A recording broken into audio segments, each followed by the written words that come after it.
So we're continuing with multiplying today, multiplying binomials times binomials.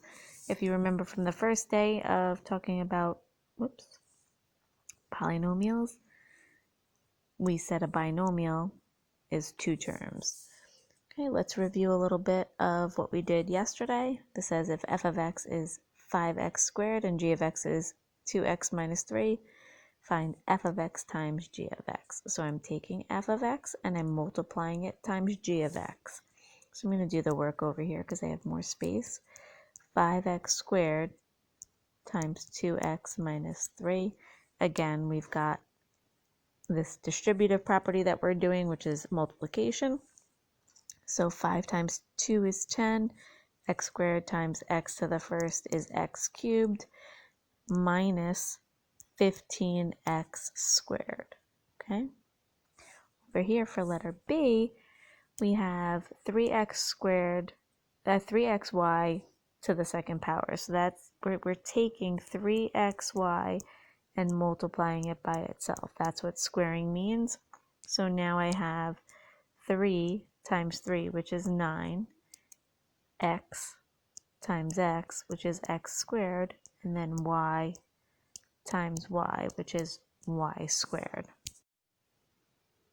Okay, so depending on who you had for math when you were first taught how to multiply a binomial times a binomial will determine if you know the way I'm saying it, okay?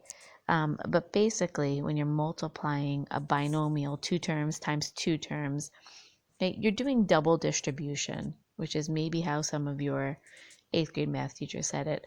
I like to use the acronym FOIL. Maybe you also heard that.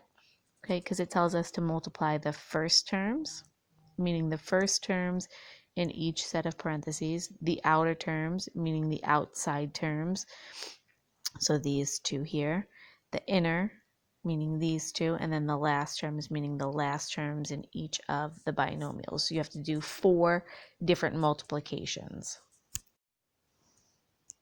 So this slide really breaks it down for you into every simple step. You don't have to show this step every single time, but this is the example up here, 2x plus 3 times 4x minus 2. So we're going to multiply our first terms, our outer terms, our inner terms, and our last terms. Again, double distribution is the same thing. So the first thing we're going to do is we're going to multiply 2x times 4x, which is this right here. So I'm just going to write that in, 2x times 4x. Hopefully you can read that. My outer terms, which is the 2x and the negative 2. So 2x. I'll write it in parentheses the way it's written over there.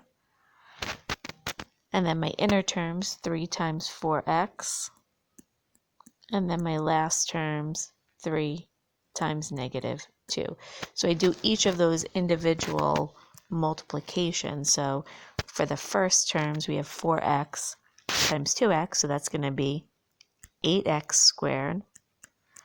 For my outer terms, I have 2x times negative 2, so that's going to be negative 4x. Then I have positive 12x, and then I have negative 6. So most of the time, not every time, but I'd say 90% of the time when we do this FOIL process, our middle terms will be able to be combined. So we've got negative 4x and 12x, which combines to positive 8x. So I've got 8x squared plus 8x minus 6, because plus a negative is really just subtraction.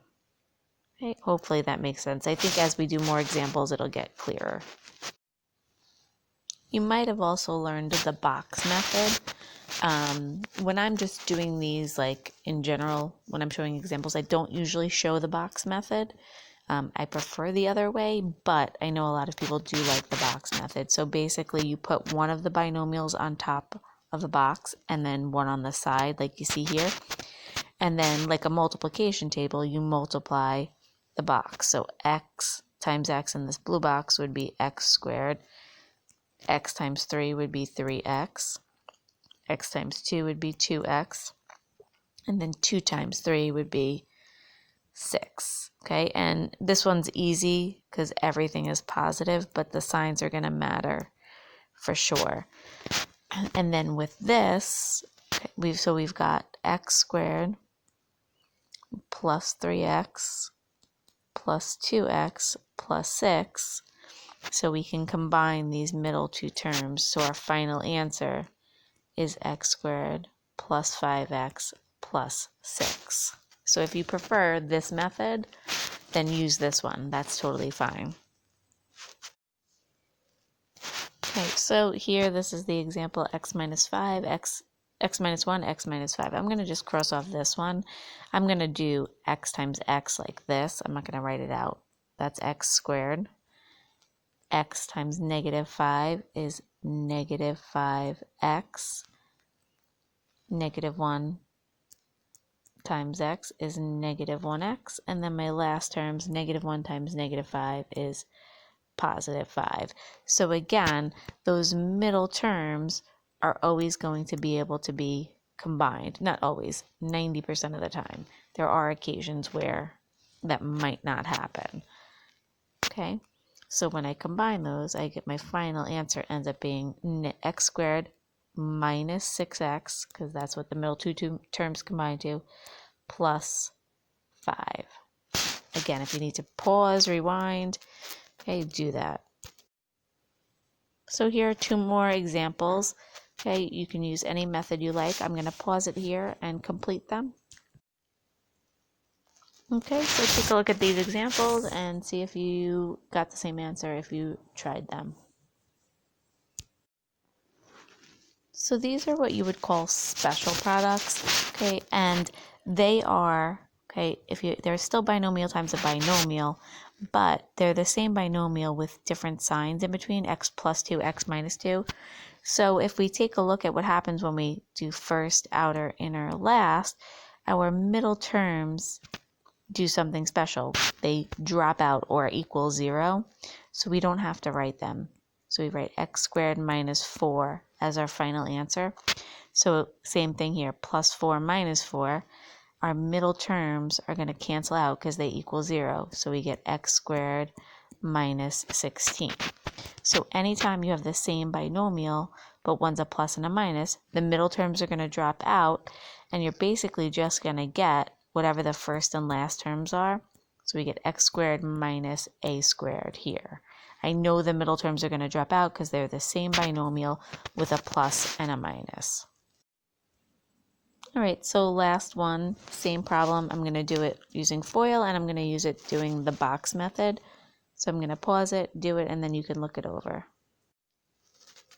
Okay, so take a look at these, and hopefully you can follow and decide which way you would rather do. Okay, and go to Delta Math and complete the corresponding assignment.